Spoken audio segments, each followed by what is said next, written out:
We see, nowadays on different YouTube channels, Sheikh, wallahi, today something that I just want to share this before I ask you the question. I'm still baffled. I came across an individual in the Arabic language who's giving da'wah in his way, what he perceives to be da'wah. And right when he was about to quote, an ayah was about to be quoted, an ad came on, and I in all honesty, I was shaving, so I didn't have access to skip the ad. I usually, whenever the ad comes in, all of us are anxious. As soon as the 5 seconds are done, skip the ad because you're not trying to hear it. I wasn't able to because my hands are wet. Sheikh, the ad was actually a vulgar ad for an application for dating. And it was in Arabic. And the language that was used is something that you would never in your entire life think would pass through YouTube. It's something that you can't even use, words, vulgar words that you don't a man may not even say to his wife. A wife will not even say to her husband. And that ad popped up in the middle of this so-called talk. And then when I finally got, I skipped it, I was just dumbfounded. I've come across many channels, Sheikh, where, you're trying to learn something about the deen of Allah, then all these ads pop up with music and women that are not dressed according to the teachings of Islam and so on and so forth.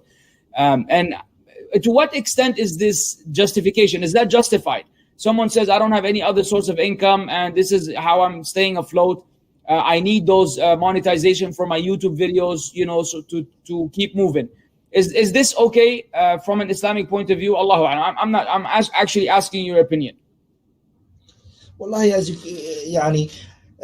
definitely it's not permissible if a person is using those type of ads to make money from it. They have to question the wealth and the money that they make. Something they're very dangerous, the wealth that you take. And you have to be concerned and for your children and for yourself, and not be like the man رجل يطيل السفر أخبر يمد يديه إلى السماء يا رب يا رب مطعمه حرام وملبسه حرام وغذي بالحرام فأنى يستجاب لذلك. Be very concerned about your income and what you're making, لا شك. But if the person is taking halal income and that is based on their need, there's no other way, they have to give da'wah, and this is their only means to make it, then Shar'an it's permissible for you to take it, but you shouldn't make money from it. You shouldn't have a savings from that money that you're making from da'wah. If you have to survive from it.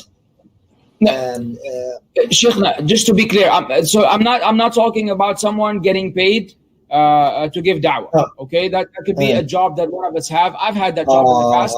It was one of the best jobs actually that I had, because it gave me plenty of time to make material and to give lectures, and alhamdulillah, I was free.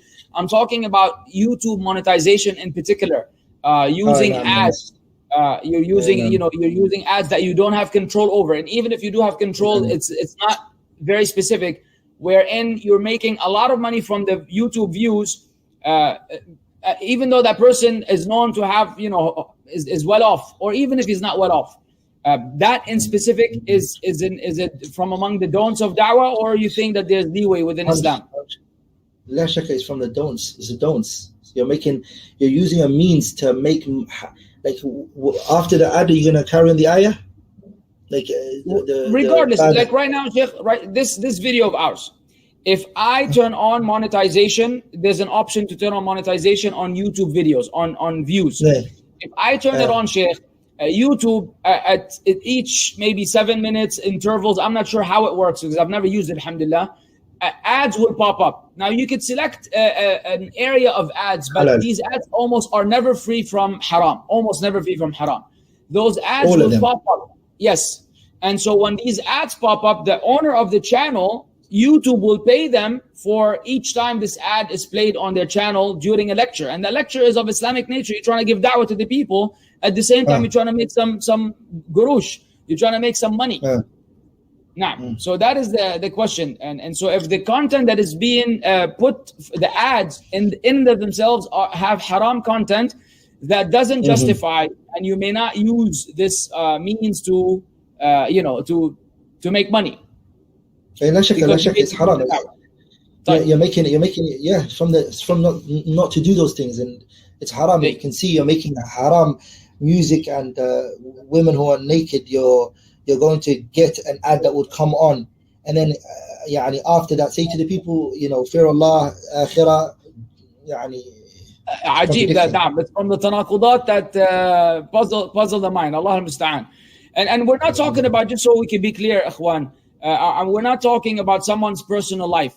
A person may have a job, might be in a position or a job, and the nature of that job requires that they do something that they have no control over, and they have no alternatives. And we're not talking about that. We're talking about in your da'wah scene, not in your personal life, in the da'wah scene, that you're actually using haram means to using da'wah to make money, and not something that you're doing on your own, which are two different subject matters.